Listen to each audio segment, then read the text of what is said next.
গতকালকে রাত্রে 10:30 নাগাদ আমার থানার সাব ইন্সপেক্টর এসআই রাকেশ দেবনাথের কাছে একটা সিক্রেট ইনফরমেশন আছে যে ঘুনিয়ামারাতে সিরাজুল ইসলাম ঘুনিয়ামারা বাড়ি, তার বাড়ির ঘরের মধ্যে প্রচুর শুকনো গাঁজা মজুদ আছে।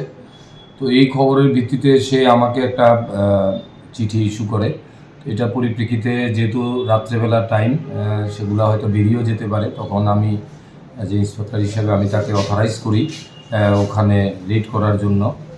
তখন আমরা সাথে সাথে আমাদের জুরি ম্যাজিস্ট্রেট, পরক্ষণে আমিও গিয়ে ওখানে মিলিত হই। সিরাজুলের বাড়িতে রেড করার পর তার ঘর থেকে আমরা মোট 6টি প্লাস্টিকের ড্রাম এবং 2টি প্লাস্টিকের বস্তা রিকভারি করি, যার ভিতরে শুকনো গাঁজা মজুদ আছে। এবং এগুলা ওজন করার পর আমরা দেখতে পারি যে এতে মোট 170 কেজি শুকনো গাঁজা পাওয়া যায়। এরপর আমরা সাক্ষীদের সামনে এগুলো সিজ করি।